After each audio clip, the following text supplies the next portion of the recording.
Metaphor in professional counseling.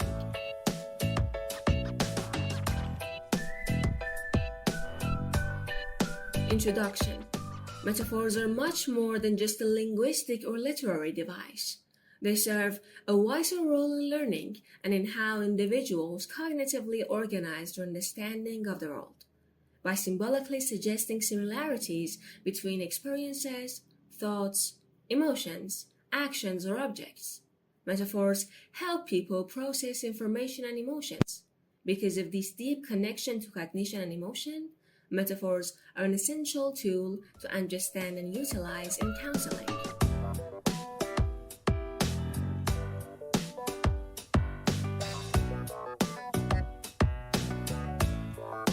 Metaphor structure. The structure of a metaphor can be analyzed through two key domains: the target domain and the source domain. The target domain is the concept or idea that the metaphor seeks to explain, while the source domain is the more concrete or familiar topic used to describe the target. By linking these two domains in a metaphorical expression, a new understanding of the target domain's properties is created. This process of relating the properties between the source and target domains is called conceptual mapping. For example, in the metaphor, she is on fire. She represents the target domain, and fire is the source domain. Through this connection, the qualities of fire, such as intense energy or passion, are attributed to she, helping convey a vivid understanding of her state. Metaphors can also be categorized by their structure and familiarity. They may be simple or complex, and conventional or unconventional. Simple metaphors involve one target domain and one source domain. Complex metaphors involve one target domain linked to multiple source domains. Conventional metaphors are those commonly used within a culture. Unconventional metaphors are less common or novel in usage.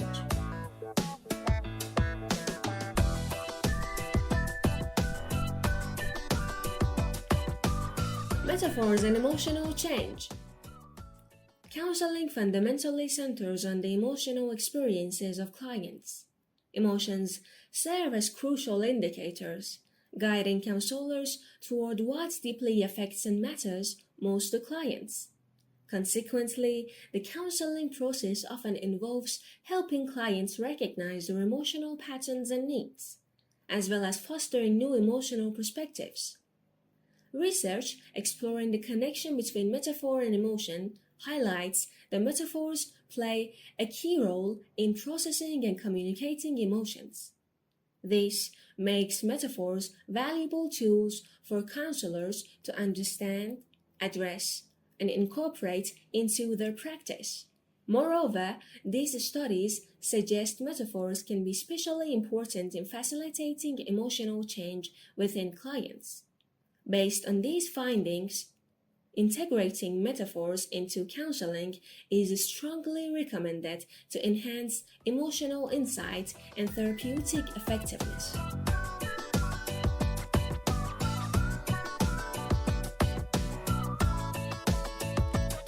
Metaphor sources and approaches. In counseling, metaphors can originate from either the client or the counselor, and it is important to distinguish between the two when considering therapeutic approaches. 1. Client-generated metaphors. Client-generated metaphors can be used to assess how clients conceptualize their experiences.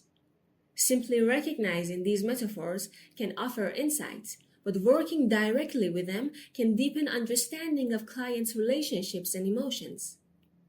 An increase in complex or unusual metaphors may signal a need for additional support to help clients process emotions and integrate new ideas.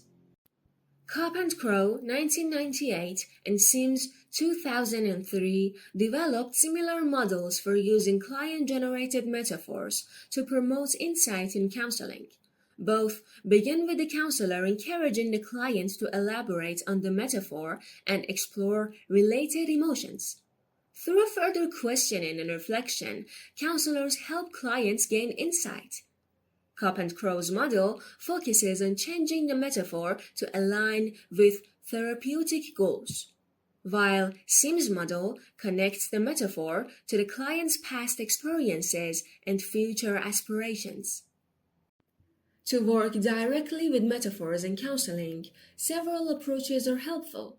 Tay, 2012, outlined two types of metaphor processing in counseling, used based on the goal of metaphor exploration.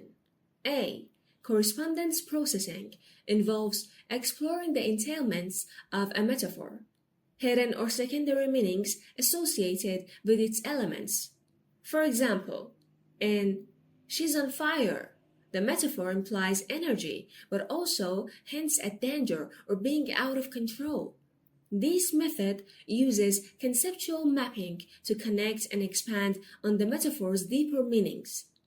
In Love is a Journey, clients might explore ideas like rough roads, emotional difficulties, or shelter, taking breaks in relationships. B. Class inclusion processing focuses on the core shared concepts between the metaphor's source and target without expanding all the underlying associations. Using Love is a Journey, clients might identify that both involve time and risk, leading to insights such as love requiring patience and willingness to take emotional risks. Each process serves different counseling purposes. Correspondence processing is useful for unpacking complex emotional experiences, while class inclusion helps highlight key ideas or values within the metaphor. 2. Counselor-generated metaphors. Counselor-generated metaphors are intentionally used by therapists to support the counseling process. These metaphors may involve adapting client-generated metaphors to encourage therapeutic growth or introducing entirely new metaphors to help clients understand emotions, behaviors, or new concepts. The complexity of these metaphors can vary from simple comparisons to extended stories. A specific form of counselor-generated metaphor is the disquisition, a therapeutic narrative such as a fictional or fairy tale-like story that mirrors the client's concerns. These stories aim to normalize experiences, enhance insight, evoke emotions, and shift perspectives. Disquisitions are purposefully crafted and require either a collection of stories or the counselor's creative flexibility. Counselors may also build on client-generated metaphors, transforming them into new therapeutic metaphors. This approach leverages the client's own conceptualization while helping them reframe and reconstruct meanings to support emotional growth and behavior change. Like disquisitions, this use of metaphor is intentional and tailored to specific therapeutic goals.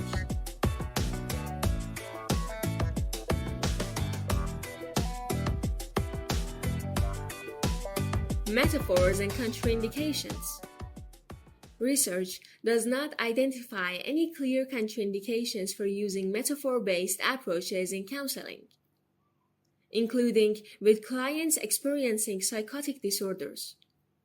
A systematic review by Mould, Oates, and Crow 2010 supports the use of metaphors as a helpful tool to reorganize cognition in psychotic clients, grounding their understanding in reality. Although individuals with learning disabilities and autism might find metaphors challenging, targeted interventions have successfully helped these clients comprehend metaphors. Counselors should use caution and tailor metaphor work to each client's cognitive abilities and reality testing skills. However, no evidence suggests Metaphors should be avoided across different mental health diagnoses. Metaphors remain a fundamental part of cognitive and emotional processing and communication.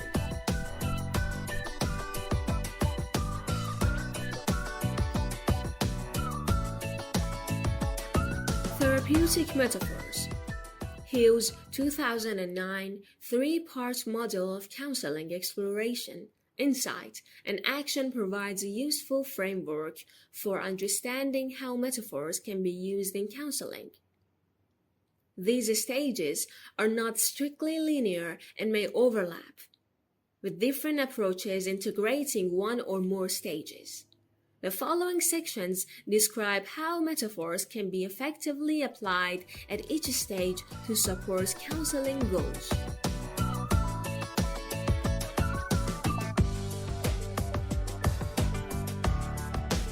1. Exploration. Building a strong therapeutic alliance is crucial in counseling, achieved by making clients feel safe, heard, and understood while establishing a shared counseling purpose. Empathic reflection, including reflecting on metaphors clients use, is a valuable way to connect with clients emotionally and foster this alliance. When exploring client-generated metaphors, counselors should consider the metaphor's type and its relevance to the client's issues. Complex or unconventional metaphors might reveal areas of confusion or emotional difficulty. Two metaphor processing approaches can guide exploration. A. Correspondence mapping. Useful when clients want to deepen their understanding of a concept. This approach expands the metaphor to explore its detailed elements. For example, if a client says, "He's a turtle hiding in his shell," the counselor might ask, what causes a turtle to retreat or what the shell represents, linking these insights back to the client's situation. B. Class inclusion. Focuses on the broader message or theme rather than specific metaphor elements. Using the same turtle metaphor, the counselor might explore the underlying feelings or beliefs, such as the client feeling unable to reach their partner. Choosing between these approaches depends on the metaphor's content and the client's willingness to engage. Reflecting client elaborations by linking metaphor elements to emotions and concerns can deepen understanding and support further work.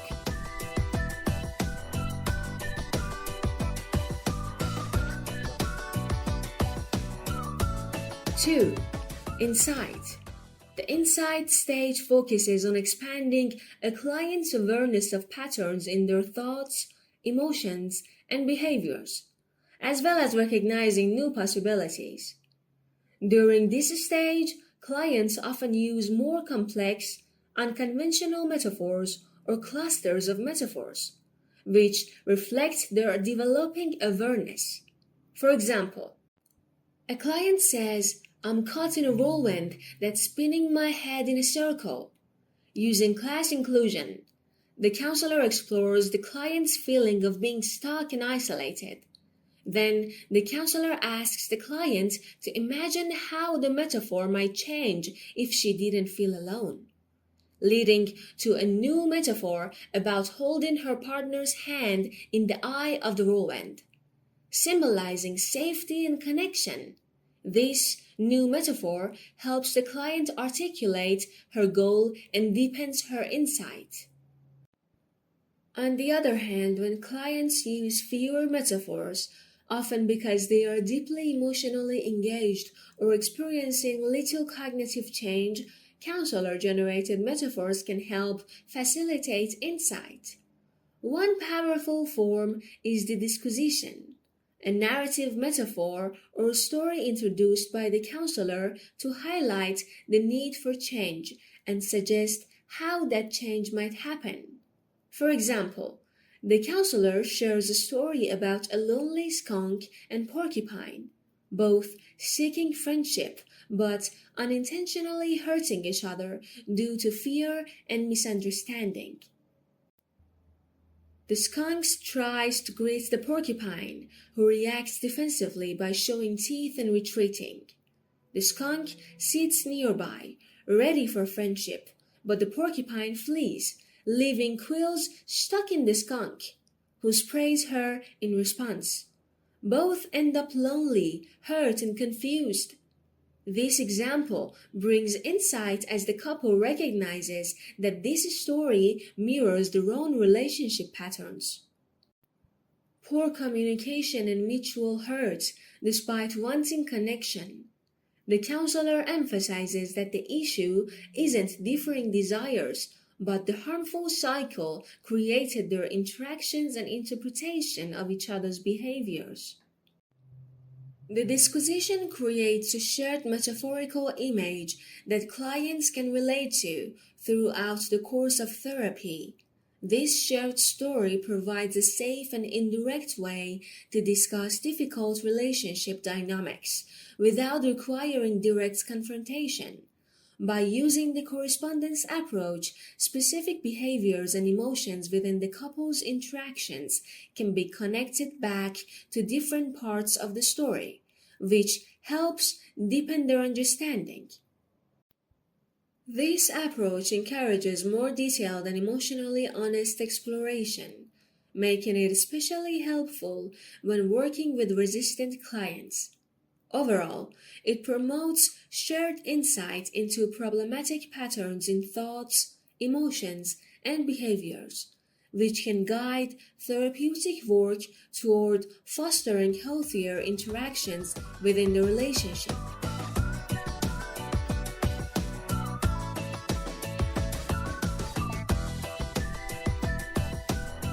3. Action.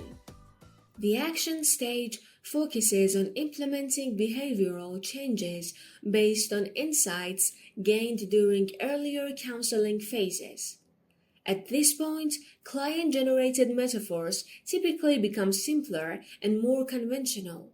This change reflects the client's evolving awareness of their situation. The frequency of metaphors may decrease as clients begin to integrate new understandings into their daily lives. Clients' metaphors often shift from complex or unconventional forms to more straightforward ones. This simplification signals readiness for change. However, if a client continues to use complex or unconventional metaphors, it may suggest that they are still emotionally or cognitively struggling.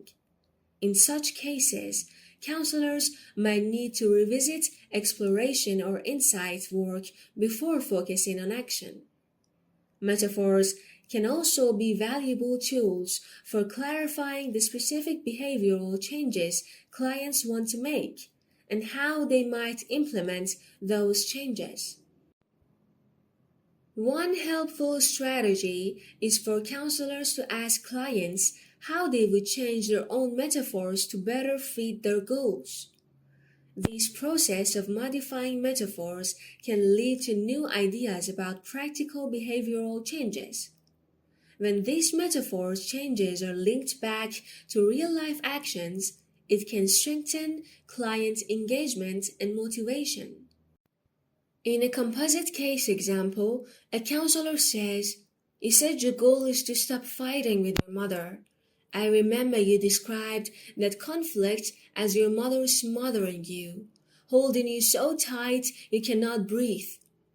Did I get that right?" The client responds, "Yes, that's exactly how it feels." The counselor then asks, "What would you change in that metaphor?" The client answers, "I would want her to hold me less tightly so I can breathe."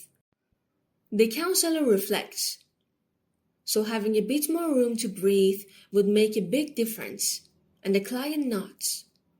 The counselor continues, "You're not saying that you want her far away or to ignore you, just more space?" The client replies, "Exactly." The counselor clarifies, So you want to feel less controlled but still connected. The client nods again. Finally, the counselor asks, "How might you make that happen?"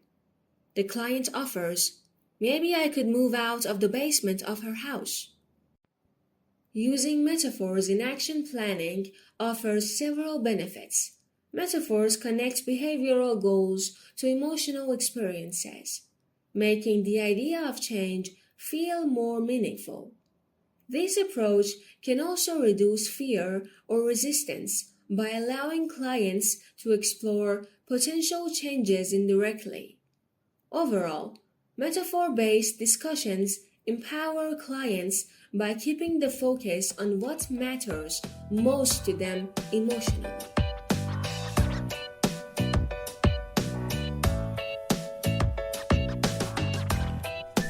Conclusion: metaphors often appear simple, but they play a deeper conceptual role in counseling. By observing how clients use metaphors, actively exploring these metaphors with clients, and generating metaphors to address therapeutic goals, counselors can transform metaphors into a valuable tool in therapy. The descriptions and examples provided above offer practical ways that understanding and using metaphors can positively impact counseling work. Client-generated metaphors offer a unique lens into the internal world of clients by combining their emotional reactions and experiences into an understandable form. This creates a bridge that allows clients to share their inner worlds with the counselor. Counselor-generated metaphors, on the other hand, serve as a tool to further guide and support clients in pursuing their goals. Through the use of both client-generated and counselor-generated metaphors, counselors can more directly access the inner experiences of clients and facilitate positive change. Therefore, the recognition and incorporation of metaphors can be an incredibly valuable asset for counselors. It is hoped that the information provided in this manuscript will serve as a foundation for incorporating metaphor awareness and usage into counseling practice. Additionally, it is intended to encourage counselors to seek out further training, expand their knowledge, and develop research on the application and effectiveness of using metaphors in counseling.